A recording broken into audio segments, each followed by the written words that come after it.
Chapter 14. We are so far into this book. It's awesome. Thank you guys for hanging in there with me. I had swallowed something just a little bit ago and it went down the wrong tube. So I'm going to try not to cough or make noises in the microphone. So as I manage to go through this with you. But thank you for watching. I know I'm noticing that more people are watching the replay than being on live, and that's okay. I know life is busy. I know there's a lot going on, and I love sharing. So, and one of my reflections is what do we do after this book, right? Because there's only 20 chapters. It's only like a little over a month left, maybe about a month and a half. Love to get your feedback, love to get your comments. I'd like to continue holding this space, and maybe it's just we come together and coach. I don't care. Happy to open up this space for live coaching. Anyways, so let's talk about this week's chapter 14. I actually love this chapter a lot. And the fact that it's very relatable to a lot of the struggles that I deal with clients. You know, they come to me and they're wanting to change someone. So the most common question Mel gets is, how do I motivate someone else to change? I used to have a big disclosure on my website and a couple of places that people would reach out to me that would say something along the lines of, be the one wanting help. That when we have good intentions and we mean well and we want to change others, oftentimes that creates more problems in your relationship. I don't remember how I worded it, but it was some flavor of that. And that's no longer, it's the old website that I took down a few months back. But when someone messages me, how do I motivate someone else to change? You don't. You just don't. So Mel is correct about that. I 100,000% back her up on that we can't change someone else. I I meet people every day, several today, that want to change themselves, and only about 2% of them follow through immediately. Right now, I will say that I meet a lot of people on a daily basis, and 6 months or a year down the road, then they finally get some sort of coaching relationship with me. They follow through with it. So it's really, really low percentage of people that sign up right away. You know, they say that the average is about 20%. So the 2%, it might be a bit of an exaggeration. And I want to say, yeah, it's probably right. It's probably more along the lines of 20%. So when I say 2%, it might be a little bit joking, but it is very low, very slim that people take action and change themselves. So us well-meaning parents, spouses, mothers, fathers, brothers, aunts, uncles, whatever role you play, and your well-meaning intentions to have someone else change, I'm telling you that the odds are probably 0.02%. Someone else nagging on you, nudging you or guilt tripping you, or telling you that, you know, I just want to help you, you need to change, is not going to change the odds. It's probably going to make it worse. I don't know. Do people use the word nagging? I don't know if they use the word nagging. My grandmother, I remember in school, I was probably in kindergarten or first grade. I was really young, under 10. I know that for sure. Colored a picture. And I think one of the sentence starters said something about, what do you love about your grandma? And I said, my grandma nags me. So I don't know if nagging is a word. I don't ever hear that word. Anyways, I hope you all know what that means. But you can't want it, whatever it is, right? For them to lose weight or quit smoking or be more positive or stop playing video games. It's been a really popular one today. You can't want for someone to do what you want them to do. Or another way sometimes I hear it worded is I wouldn't do that, so they shouldn't do that. I hear that quite a bit. And what's funny about that is that statement usually is said in the flow of describing their situation. So oftentimes they don't hear it, right? So they're openly just downloading what's going on in their brain. And oftentimes they'll say that and I'll reflect it back and they go, no, I didn't say that. But you did. So it's funny how we humans, the language that we use, a lot of times there's answers in it. So when we enforce our rules on other people, telling them that what they should do is what you do is being a dictator, right? So it's nagging, being a dictator. Oftentimes people don't respond well with that, right? As Mel says, if you push your agenda on people, I don't think she uses that word, but when you push on people, they're going to push back normally, right? People mirror what energy you bring into a relationship. So if you bring into the relationship that you want them to do something, if you're pushing, you're nagging, you're pushing your agenda, your rules, naturally they're going to do the same. They're going to push back and use their rules, their paradigm, their beliefs, their values, their principles and morals. So you can't want it for someone else more than they want it for themselves. Okay. Why? Because change is rarely logical. So I'm going to say that again. So why is it that we ourselves, our loving selves, can't want something for someone else more than they want it for themselves? The reason why is because change is rarely logical. Take smoking, for instance. Everyone knows the stats, right? Maybe not like on the back of your hand, but everybody knows that smoking is not good for you. There's plenty of data out there. We've all seen images, we've all seen videos, we all know that it's bad. There's big horrifying warnings and labels and consequences that are non-reversible.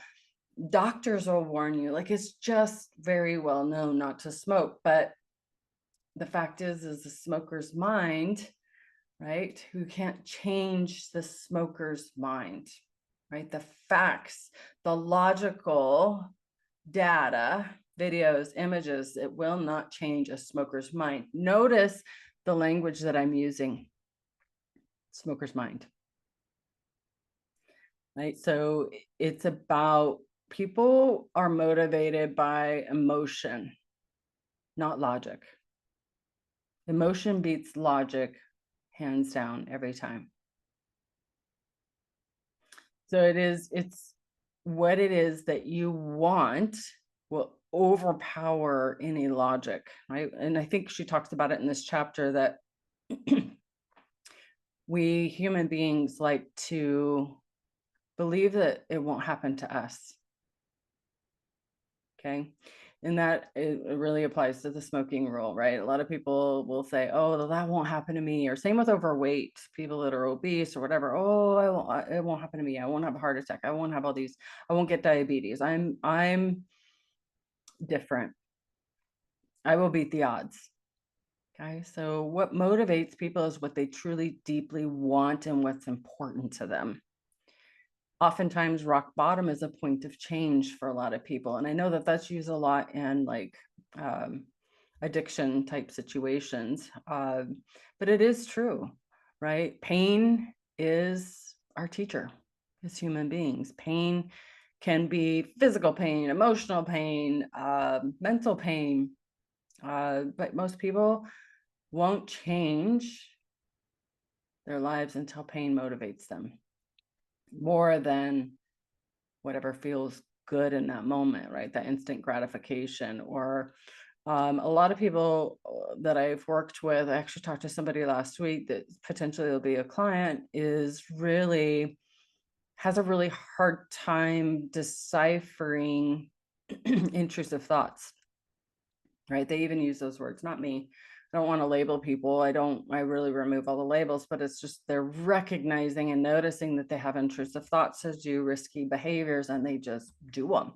They have a thought and they just do. Like there's a good feeling on the other side of doing that risky behavior, and they've done it over and over and over and over again. And it's different behaviors. It's not just one. They move from one to another, but there's this belief that they can't turn that voice down. They don't know how to turn that voice down. They don't recognize and understand that every time they do follow through with that risky behavior or that internal dialogue or that intrusive thought, that they follow through with it, it reinforces in their brain that this is okay, this is fine, even though it's risky behavior. So the more that you do it, the more you follow through with it and stay attached to it and believe that I follow through with my intrusive thoughts, or I am and have an addictive personality. It's an identity, right? You're keeping that neural pathway strong. Now, I do know that that voice may or may not ever go away completely, but it doesn't identify that voice is not your identity. You have a choice in befriending it, letting it be heard, being acknowledged, heard, aired, letting it sit in the room, letting it be with you, and sit with it. You don't have to act on it. Now, I think a lot of people don't really realize that there is a separation between a thought, a feeling, and then a behavior. There is space in between all three. A lot of people are on the emotional roller coaster, like this individual that is like, oh, risky behavior. It'll be fun. It'll be exciting. It'll be an adrenaline rush. It'll be exciting, right? And on the other side, I'll deal with the consequences. So it's really about understanding that there are what these are and being able to hear them and be able to identify with them, having the awareness, have the conscious awareness of them. So I kind of digressed a little bit. If you're trying to drag someone into clarity and seeing your way is the right way, again, intrusive thoughts, right? It's looking at someone and saying, you should do this, you should do that, right? You're shitting all over them. So it's about pausing and really getting clear on what is it that you're trying to fix in them.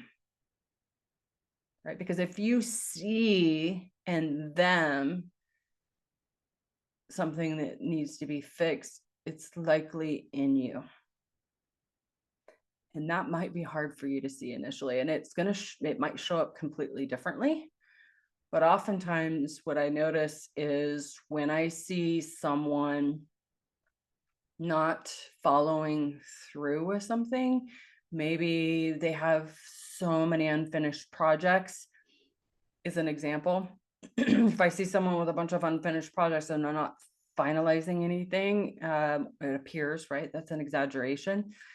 I might pause and because I hear that voice, and I might pause and go, where is it in my life that I have a bunch of unfinished projects? Whenever I have that judgment on others and I reflect on myself, right? I flip it, I reverse it. That's a Byron Katie thing. I forget what she calls it. She calls it something else. Anyways, that's a Byron Katie thing. She does, she'll flip it. I forget what her terms are. It's been a minute since I've really looked at her program, but when you flip it on yourself, you and try it on like a pair of shoes or a pair of pants. Like, how does this feel? Does it fit? Is it more, does it feel more relatable? Does it feel more real than what you're judging on someone else, right? And so it can really, it's a reflection on ourselves. It's self-reflecting.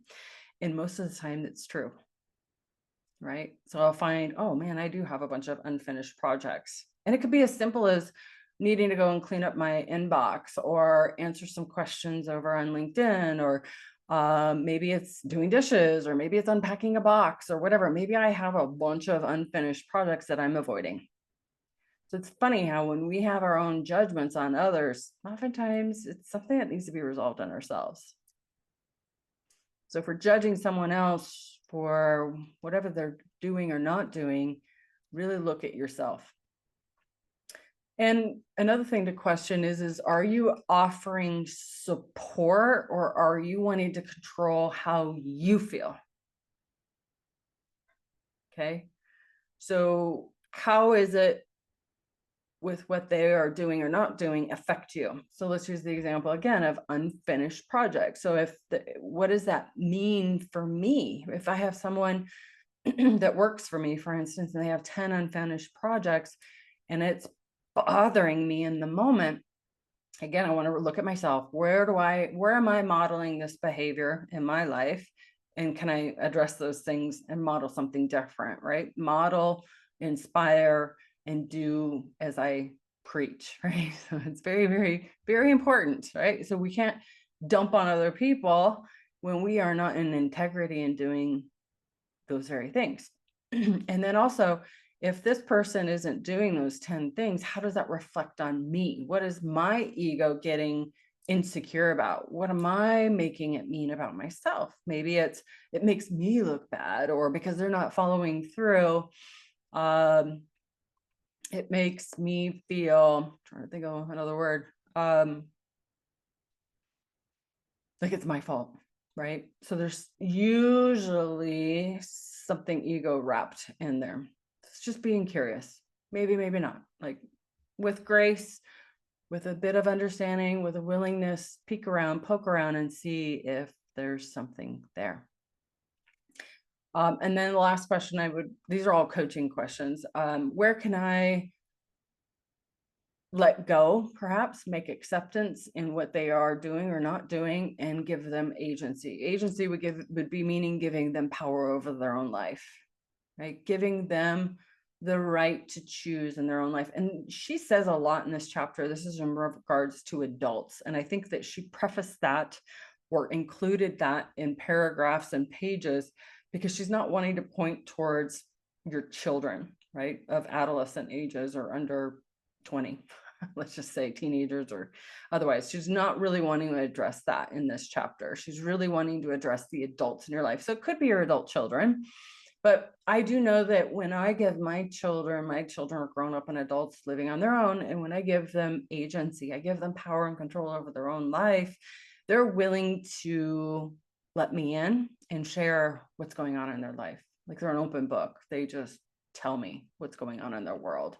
So allowing them, and what I like to call is staying in my own lane, and it's their journey. And if they're going to let me in and see and witness what's going on in their journey, I come with an open mind and no judgment, just pure, let me hear you out. What's going on? What kind of struggles are you dealing with? What kind of celebrations do you have? What are you learning? What are you exploring? What are your new talents and skills? What are you interested in? What has you wildly curious these days? That's it, right? Just engage in a beautiful conversation. Because true change doesn't happen when someone else begs or nags on you to change, right? I know that I feel it come up in me with my adult children now and then, wanting to change or help them avoid pain or struggle or difficulties. But what I do know to be true is I have overstepped my bounds a couple of times. Not perfect, right? I have the last year overstepped my bounds a couple of times. And we have such a deep, loving, open relationship that they call me out on it. And they do it in a way that I apologize right away. Like, you're right. Mom is in coaching mind way too much. And I'm just going to take my hat off. And that's what we have, this agreement, verbal agreement, that Mom, I just want you to listen, or Mom, I don't want you to coach me through this. Just take your coaching hat off. Or if I forget and I reset my bounds, like, are you coaching me, Mom? And I'm like, oh, you're right. I'm willing to fall on my sword and apologize. When we create pressure in our relationships and resentment, it is incredibly destructive and damaging to goodwill, the bank account of goodwill. So the bank account of goodwill it's like a bank account. It's literally like describe it. We can make deposits in the bank account of goodwill, and we can take withdrawals out of the bank account of goodwill. With every single engagement and interaction. So that's words, non-words, body language, eye rolling, big no, right? So take notice. If you are an eye roller, take notice. It really is a withdrawal in goodwill in your relationships, even if it's out of humor. I'm very cognizant of eye rolling, and I'm surprised at how much I do eye roll. like it doesn't happen very often, but when it does, I'm like, wow, where did that come from? It's amazing when you turn up your conscious awareness and let me tell you, I have a long ways to go. It is amazing to notice how often we do eye rolling, but eye rolling, perception on other people is contempt. It's feeling high and mighty, and they feel less than. It doesn't matter what the conversation is. So be cautious of your eye rolling. Anyways, back to the bank account of goodwill. My definition of a bank account of goodwill is a good feeling.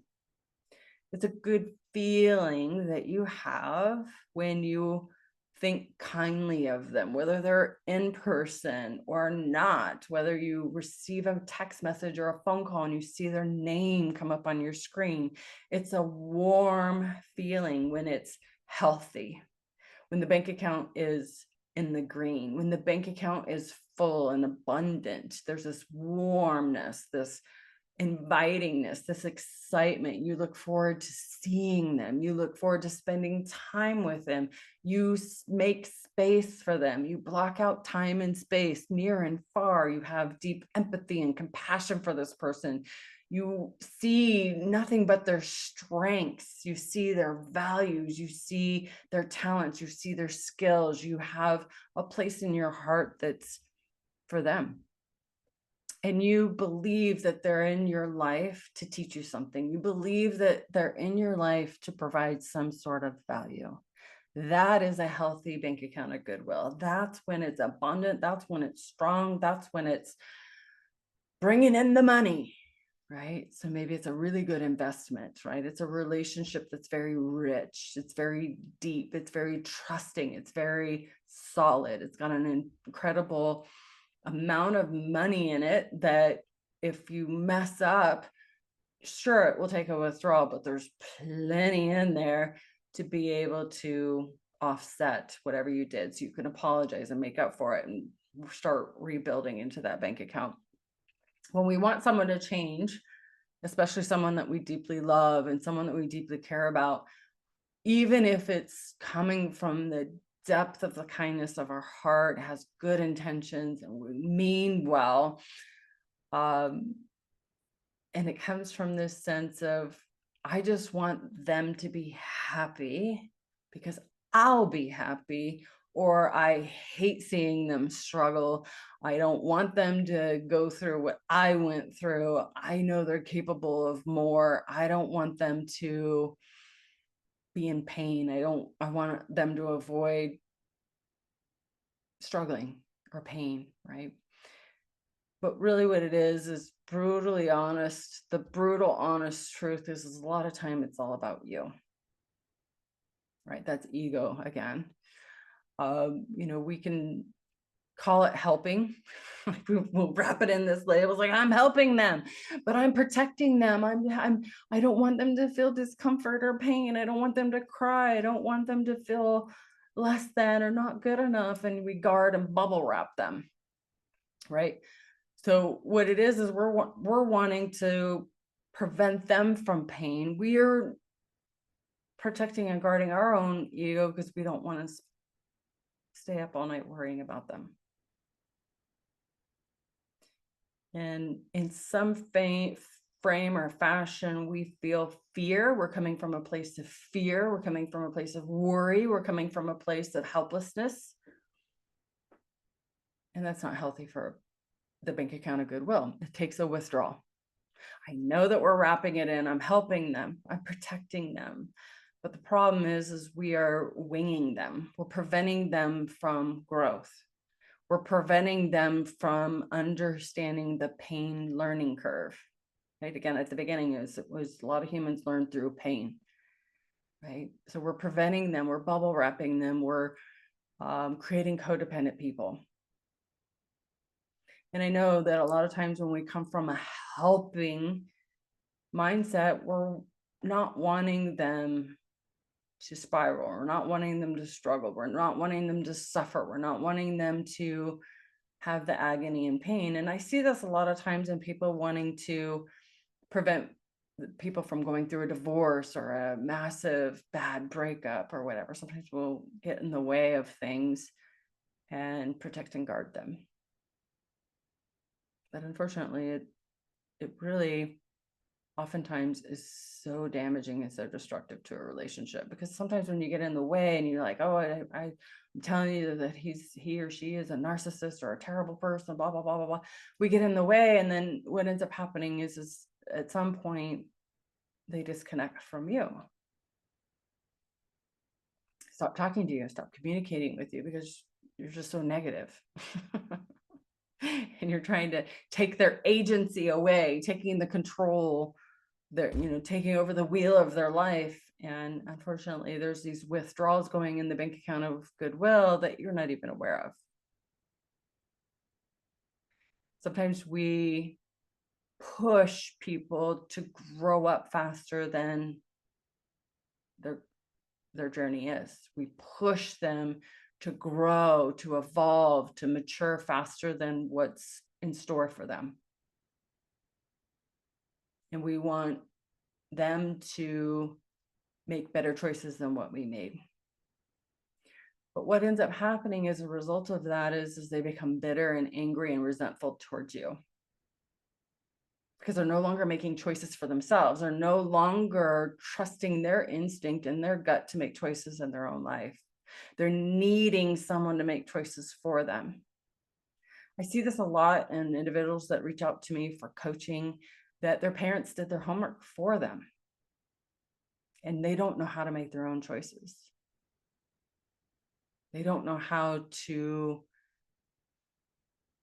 they don't know what direction to go in their life as far as a career, because they've had someone bubble wrap them their whole life and make decisions for them. We can't stand in the way of their growth. And what ends up happening is a lot of well-meaning parents, do this from a loving place. But really underneath it, they're worried about the reflection on them, how they raise them and on their family, or a reflection on their relationship or their culture or their society, or something to do with their identity. And again, I know that we want to protect our kids from struggling and being in pain like we did, right? So if you want somebody to change in your life, if you want to help them change, right? And you in a loving place, right? We can wrap it in that, right? I'm helping them, or I'm coming from a loving place. I want to help you. I want to support you. And here's my advice. And they take your advice and things go real bad because that's not what's in store for them. So who's to blame, right? It's because you helped them. You are the one to blame. You are the one in their story, and they may not share that with you, but behind closed doors they're like, I took mom's advice, I took dad's advice, I took my spouse's advice, I took their advice, whoever it is you are to them, and look at now, things are much worse. So it didn't work out, so now what? You're to blame. And they're no longer going to come to you and ask you for advice because it didn't work out. So in the scheme of things, it's really, in this whole chapter, she talks about not changing people, but it's also about not giving advice, because you're responsible now, whether you realize it or not. Even if you wrap it in, well, here's what I would do if I was you, but I'm not, if you want my advice, right? Don't give advice. You don't know their life. Things are so different today than what they were 7, 8 years ago. So different. Jobs, careers, how you make money, all the things everything is rapidly changing. So what happens if they don't take your advice? Do you secretly resent them? Do you secretly say, they should have listened to me? Or do you verbally say that? Again, kills the bank account of goodwill, just a huge withdrawal. If you secretly feel responsible or have resentment towards them for not doing what you said, who's blaming who? So if matters get worse, who's pointing the finger? Who's blaming? But what if it does work out? What if you do give advice? Maybe you were the advice giver in the family and you give everybody advice, and maybe it does work out. They're going to come to you for every decision. Sooner or later, you're going to get it wrong. And then they're externally driven, right? They're out there seeking for everybody's advice because they don't know where their wisdom comes from. They don't know their gut instincts. And again, that's the people that I meet that want coaching that have no idea what to do with their life because somebody's always been making the decisions for them. They don't know, right? The intrusive thoughts are super loud, but their gut and their instinct is really quiet, and they don't know how to listen to that. So they don't trust their own gut. They don't trust their own soul. They don't trust their own heart. They don't trust themselves. They trust everybody else. And when they asked 8 people advice, they get 8 different pieces of advice. And it's so conflicting and so confusing and it's overwhelming. And then they go to ChatGPT or they go to Google or they go to internet forums, and it's just flooded with so much more information that they stay stuck and they don't take action. I meet people like this every day. So they're no longer living a life that's designed for them. They're living a life on what other people say to do. This is confusing. This is very anxious, growing, worry, growing, stress, growing behavior. These people feel hollow inside. These people feel lost. These people feel confused. They don't know themselves. Stop dishing out advice. Coaching isn't advice giving. If you've ever gotten coaching, you know from someone that's certified, credentialed, you know that they don't give you advice. Coaching is about helping you feel empowered and know where your inner wisdom is. Know to come from, make your decisions from a quiet mind, make your decisions from a still mind, make your decisions from your gut, your instinct, your wisdom. It's really about sharing with you how to navigate all the thoughts that are going on in your mind and to navigate your feelings. It's mental, emotional, and physical freedom. That's what coaching is. It teaches you that. It gives you the skills. It gives you the new neural pathways to work from. If there's change that's made in anyone's life that's not self-led, it's not sustainable. It's fragile, it's confusing, it's frustrating, it's not theirs. So change rooted in someone else's values, principles, morals, vision, paradigm, whatever, it creates this dependency, it creates misery. So when you're helping without someone actually asking you, if you're giving out advice, if you're dishing out, this is what I would do, this is what you should do, it's ego driven. It's ego dressed in love.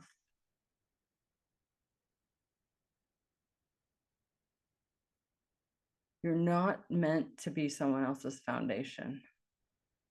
You're not meant to tell people what to do and be the dictator of their life. Give them their agency back. If you have a relationship that's really confusing and why they're not talking to you, is it because you've been telling them what to do?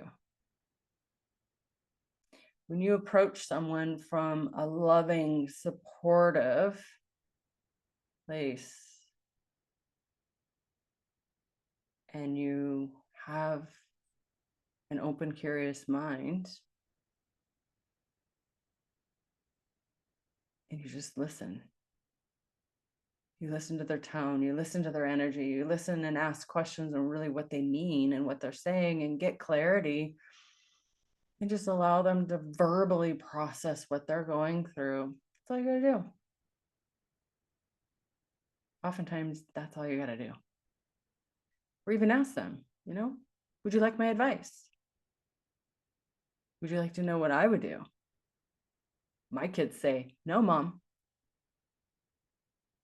Thanks for asking, but no.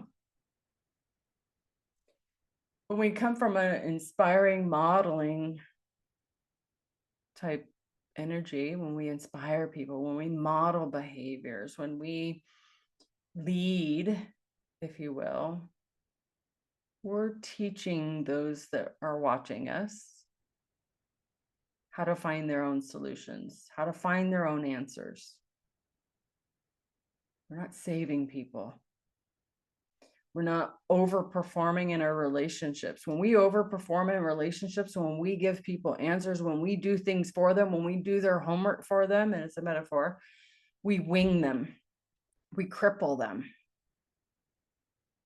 and we destroy the bank account of goodwill. We destroy trust in the relationship, because when we give advice, we're basically in essence saying, don't trust your gut, don't trust your intuition, trust me. As Mel puts it in her book, when you push someone, they're going to push back.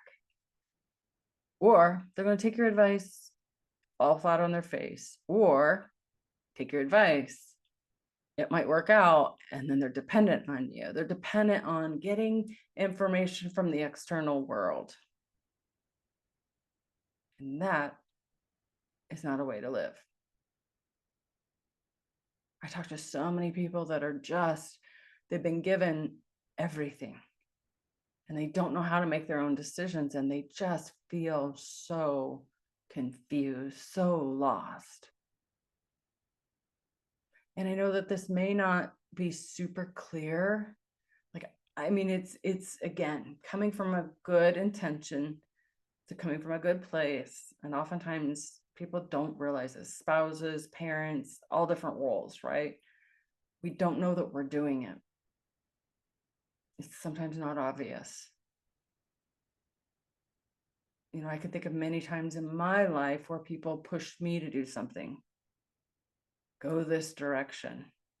Do this. Don't do that. Do this. I must have a very strong rebellious streak because I did the opposite.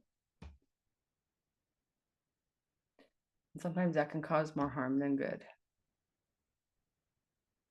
I wish that there would have been more times in my life that people allowed me to, when I was much younger, to make my own mistakes. And I did. I made plenty of them later on. But when people are telling you what to do and you take their advice, we're all of a sudden in this paradigm, in this belief that I've got to get advice outside of me. These people don't know me. They don't know my values. They don't know my principles. They don't know what gives me purpose and meaning in my life. They're coming from their paradigm, from their fears, from their worries, from their bubble wrap, right? They're projecting their problems onto me.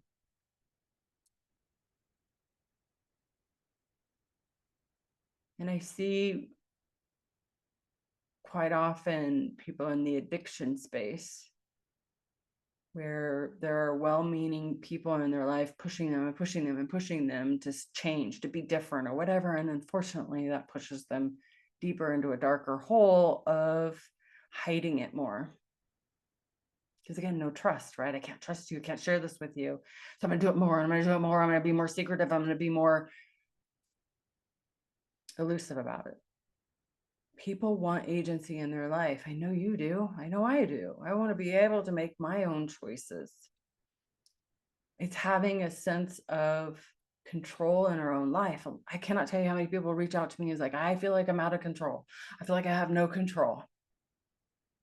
But when we have agency, when we know where our intuition, our gut is, when we make decisions from our heart and our soul, which whatever that is, whatever that journey is for us, sure, it probably does have some pain and heartache and learning and skinning up our knees, metaphorically. We learn. But when we have a sense of control over our own life, our own decisions, and we understand that we have influence on how we feel, and we understand our thoughts, we understand our actions, and we understand the outcome, and we understand the consequences, we understand the costs, the expenses of every decision that we make, it empowers us. when we make mistakes, we're like, whoop, got to learn from this. Won't do that. I'm going to do this differently. I made I don't want to say a big mistake yesterday, but I made a decision. I was like, oh, that sounds good. So I made a decision. I woke up this morning and I got a message from my bank. My email was filled up with all kinds of things. And this decision I made had a huge learning lesson. I don't want to call it a mistake, but it for sure filled up my email, confused my bank account. And luckily there's parameters out there and security things that go, well, alert, this is unusual activity. But I thought what I was doing was in the moment, well, made sense. Oh, that sounds like a great deal. And I didn't read the fine print, but I learned from it. The old version of me 10, 12, 15 years ago would be devastated right now. I would be beating myself up right now. I didn't at all today. It's like, what did I learn here? What did I do well here? Is the first thing I like to look at. What did I do well here? Well, I gave it a shot and I learned a lot today. People change, people will learn and grow and evolve at their own pace. It may not be at your pace, it may not be the way you want it to be, but people will change when they are ready. And the more you push, the more you have an agenda, the more you secretly want them to change, they sense it, they know it, and the slower their progress is going to be because they're going to push back, as Mel says. So people will change when they feel ready to change. So that goes back to the let them, right? Let them change when they're ready.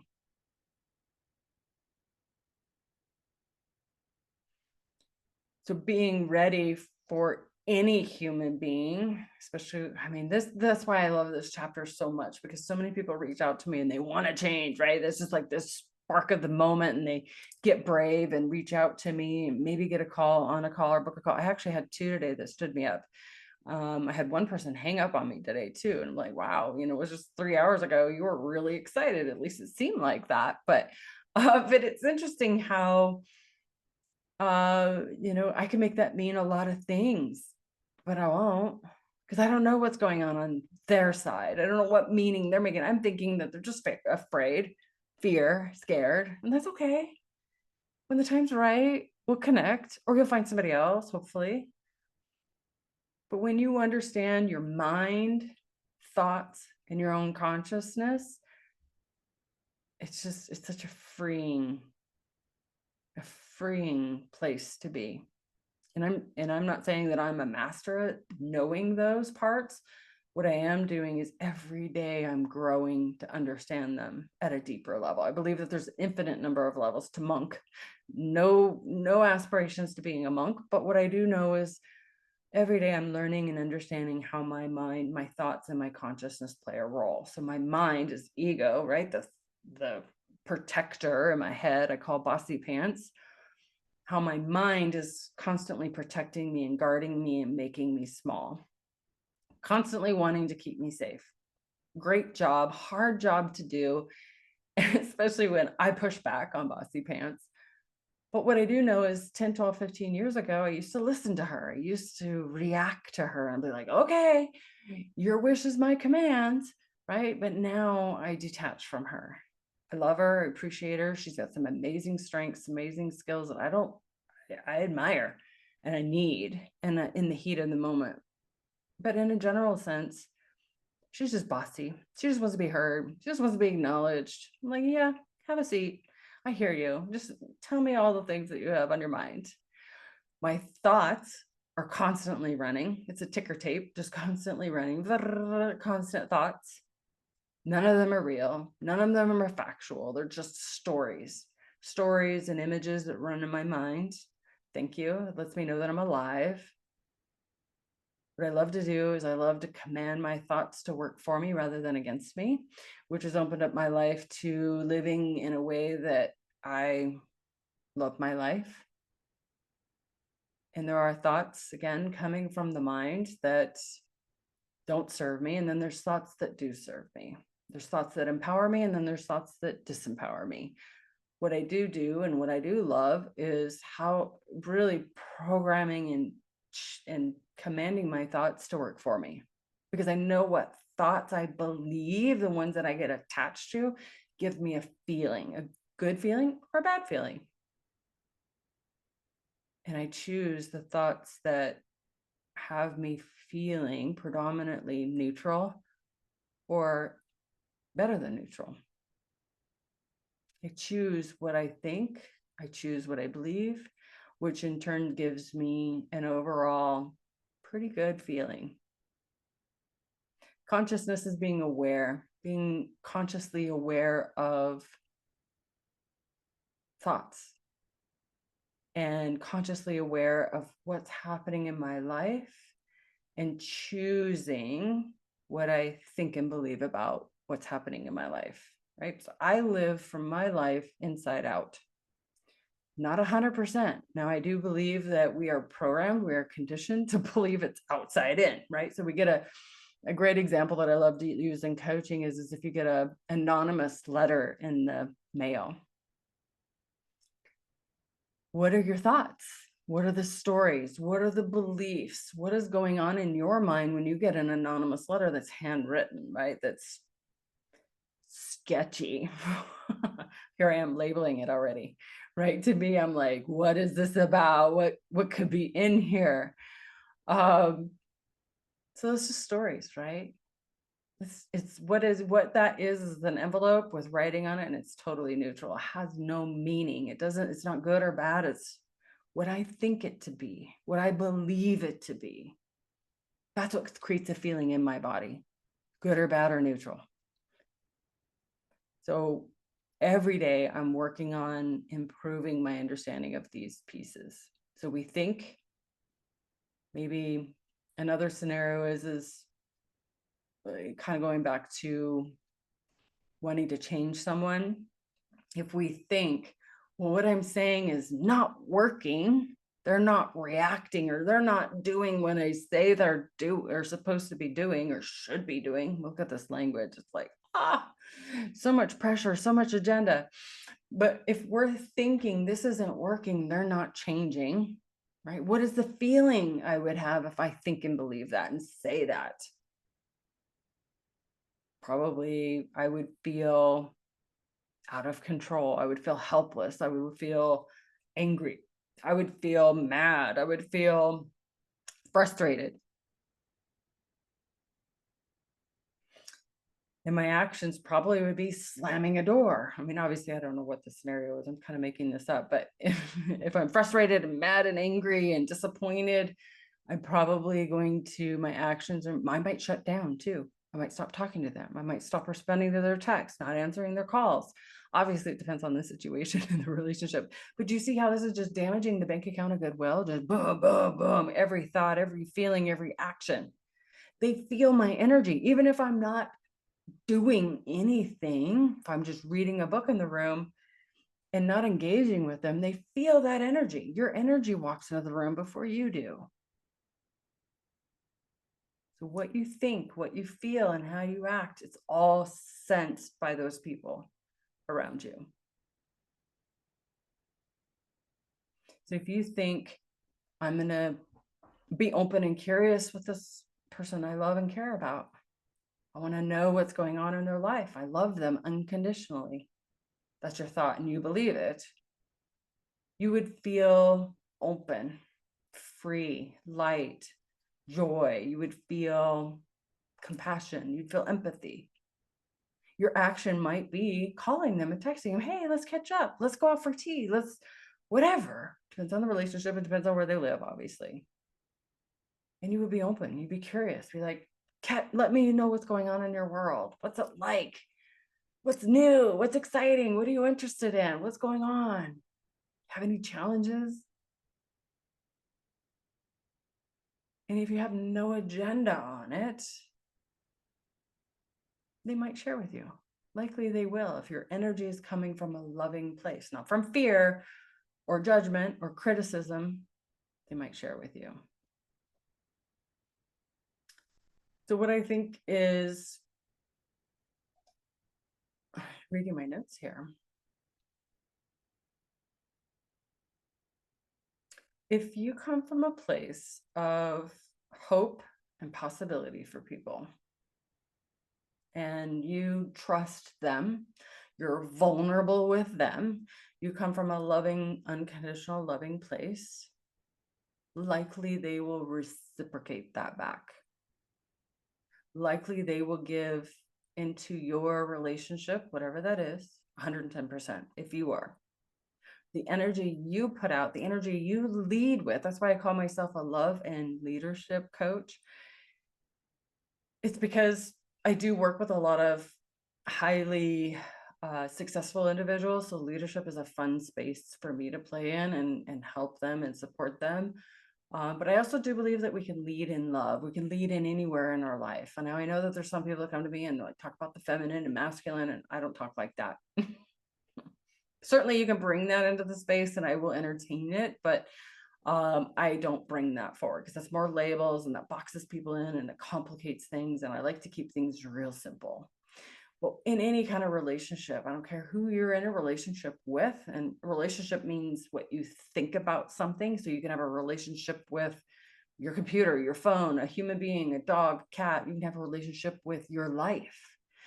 So anything that you have a relationship with, if you enter into that relationship with openness and curiosity and leading with the energy that you want reciprocated, it will come back. Maybe not initially. It depends on the emotional intelligence of the other person. Sometimes it doesn't, and that's okay. They're not at an emotional maturity level to reciprocate that. Or the bank account of goodwill is depleted, right? People don't reciprocate back positive energy when the bank account is bankrupt. So that's why the bank account of goodwill is very important to keep full. And I do offer that in a coaching situation when I have something more specific to work with people over a period of time. That helps. But people, again, going back to this chapter, is people, the reason why people don't change is because, and it makes sense, right? People don't change because it makes sense to them to stay where they are. So when people are, sometimes they're again, back to emotional maturity, they will change when their emotions shift, when they see, because here's another way to word this, is our brain loves what feels good and familiar. Our brain is going to move towards what feels good and familiar. And when what they're thinking and believing about that change, right? So maybe it's losing weight. That's a tough one. But when we believe that changing my health, changing my weight, changing that, because losing weight, we can all agree, is a lifestyle change. It's something that it's really about everything you do in a day, everything you do in a week, everything you do, because it takes a long stretch of time. However you lose weight, you've got to continue that. So whatever method you try, you fulfill, is how you have to keep it off. Period. I don't care what anybody says. It's not about, I'm going to lose weight in 16 weeks and I'm going to go back to my old ways. Well, headline news, you're going to gain it all back. Okay. So whatever method or way you go about things, mindset matters and emotions matter. So when you jump on that bandwagon and say, hey, I want to change my lifestyle, I want to change how I think and believe about my body, it really is a commitment. It is a huge change. So emotional intelligence, emotional enoughness matters. When someone feels strong enough to change their lifestyle, change how they do things, how they think and believe about themselves and every action they do in their day, well, then they will. That's sustainable. So feelings is what breaks through and people win. It's a feeling. People will come to me and say, oh, I want to get more motivated. How do I get motivated? And it's so funny that one of my clients a couple of weeks ago, he's like, I need to be motivated. That's what he wanted to coach me on. How do I get more motivated? Give me some motivation. I'm like, you think it comes in a pill? It doesn't. I can't do it for you either. Well, I know that. So how do I get motivated? I'm like, well, where does motivation come from? What is motivation? He answered it. He was semi right, on what it is. And then as he was describing it more and more, and I kept getting him to really, articulate, what is motivation? Describe it. What would you be doing? What would it look like? What would I see you doing? What is it? And what does it feel like? What is it, the experience of motivation? And he got real clear on it. And he realized, oh, it's what I'm thinking and believing. Yeah, it's not going to come from me. He believed it came from a quote. He believed it came from music. He believed that it came from outside in. That's not where it comes from. Sure, you can get a burst of excitement with a song. Believe me, I have a playlist that I absolutely love, and it gives me bursts of energy, but it doesn't make me feel motivated. Nothing can make me feel motivated. If I believe something makes me feel motivated, they can take it away from me. Motivation is a state of mind. Again, it's emotional grit. It's emotional leadership in your life. It's emotional independence. It's emotional enoughness. Some people wait to be ready or be motivated to start, and they never start. And they reach out to me like, hey, how do I get motivated? I wish there was a lotion or a potion. I would sell it to you. And you'd buy it. And you would believe placebo that it works, maybe for a week, and then it won't. Because it comes from within. So some people make this mistake that the feeling of fear, people make a mistake that the feeling of fear is a sign to wait.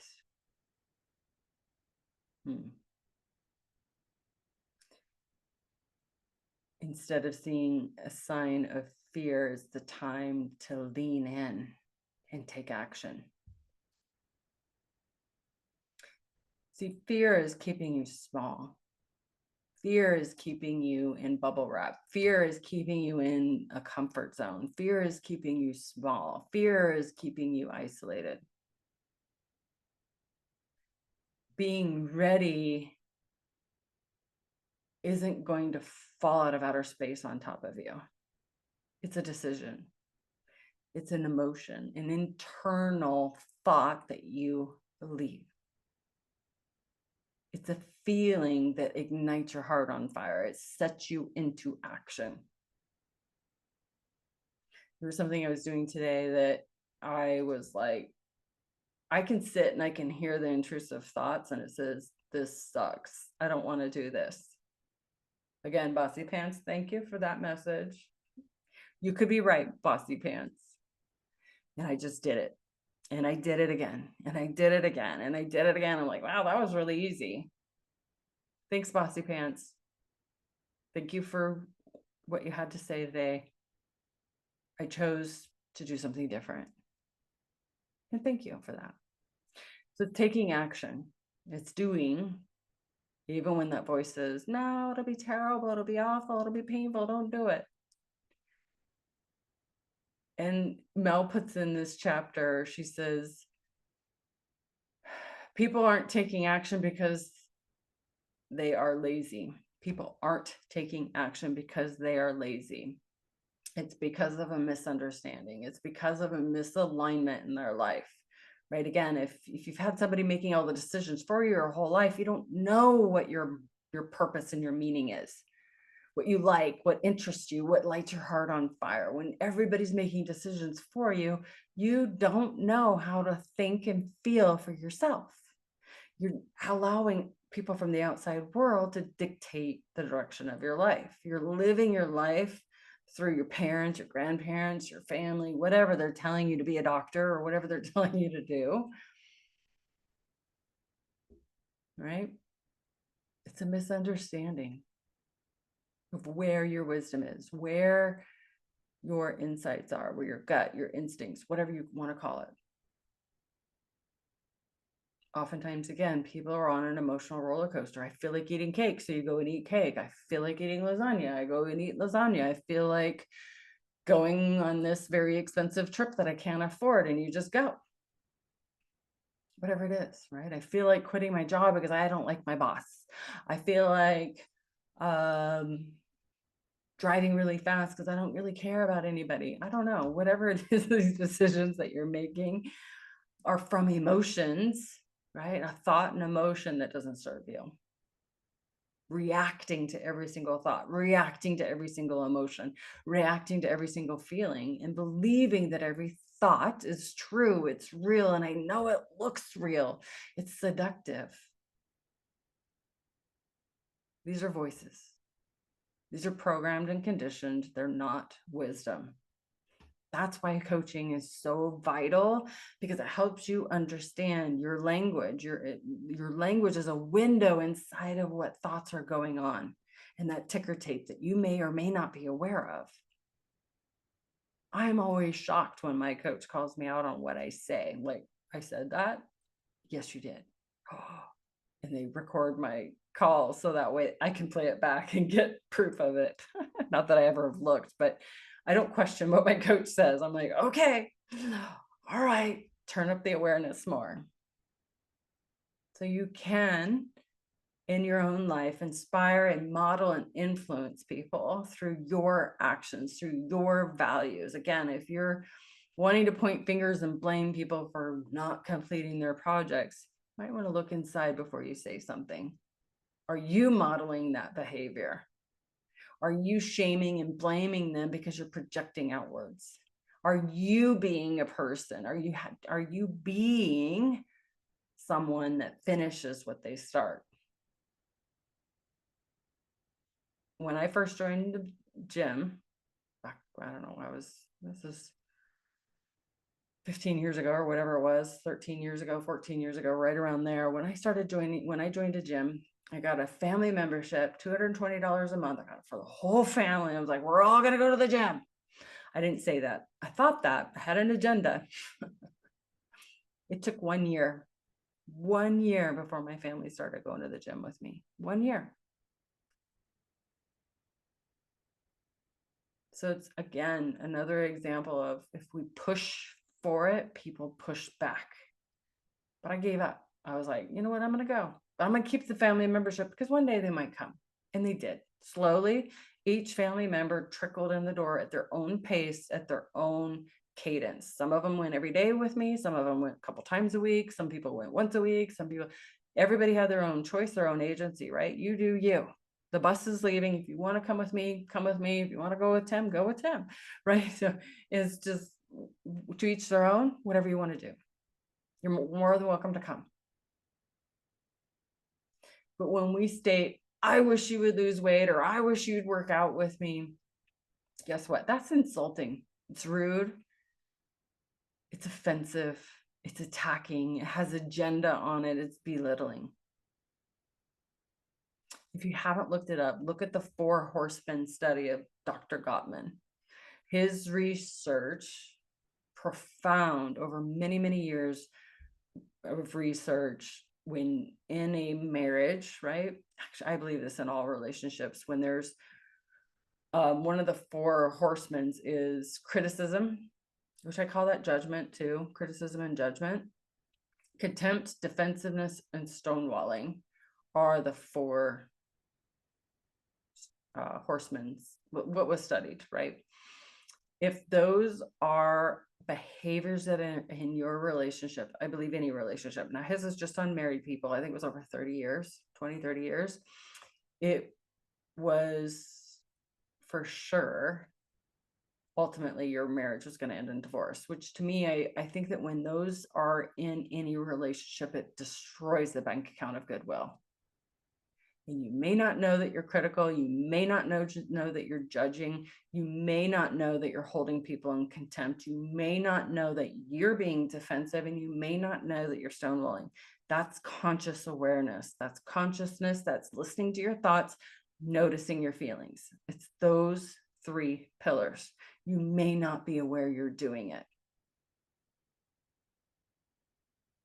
Think about it. You probably know someone in your world, in your life, that's doing one of those 4 things, or maybe all 4, or maybe 2 or 3, and they don't know they're doing it. You think that they know, but they don't. It's called emotional intelligence. They may not know how to self-regulate their own emotions, and they may not know the emotions of another human being. And that's okay. They just don't know. And that's okay. It's not your job to teach them. It's for them to reach out to me and I will teach them. I'm just kidding. Actually, I don't mind, but I work with a lot of people understanding their own thoughts, feelings, and emotions, and yeah, consciousness. I love that work. But anyways, Mel talks about taking the passive aggressive approach, right? As her good friend very much unknowingly was doing. I truly, honestly believe her friend did not know she was doing this. She used it as an example of wanting to take control of his health, right? She had her ego got in the way because she's worried about herself, right? Obviously, she wants her husband to live a long, healthy life. She wants to make memories and have experiences with him. She doesn't want him to struggle. She doesn't want him to suffer. I get that. That makes sense. But she's operating from fear. Well-meaning, lovingly, you can wrap it in love. I'm going to say this with love, but get off your ass. Excuse my language. That's ego. It's coming at him with contempt and being criticizing and judging. Like, it's just, I know well-meaning. We can wrap it in, but the truth is it's coming from fear. So death by 1,000 cuts is passively aggressively stating things, even joking, eye rolling again, being judgmental, even if it's in your head. They feel your energy. Criticism as well, nagging. Hope people know what that word means. And destructive. It's all destructive, right? To really your bank account of goodwill. Just each time you're coming into the room with judgment, eye rolling. Why can't you come running with me? Why don't you go to the gym with me? Why is a bad word, everybody? Look at your language. But I can't imagine living with someone that has that energy, that wants me to change. I would feel it. I would sense it. I would know from a million miles away that someone feels that way. I would feel like something's off. I may not know exactly unless they are very passive aggressive, and I'm pretty sure I'll know exactly what's on their mind.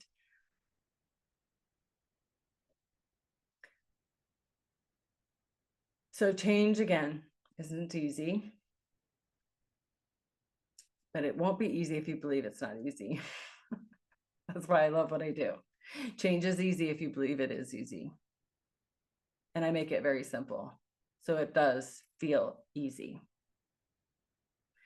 Change does come from the inside out. You can't convince me otherwise. I've done a lot of change work in my life, and I've witnessed it in so many people's lives. It has to come from within. I believe most people reach out to me wanting to change secretly. They don't want their family, their loved ones, people in their life to know. And they want to do it on their own timeline.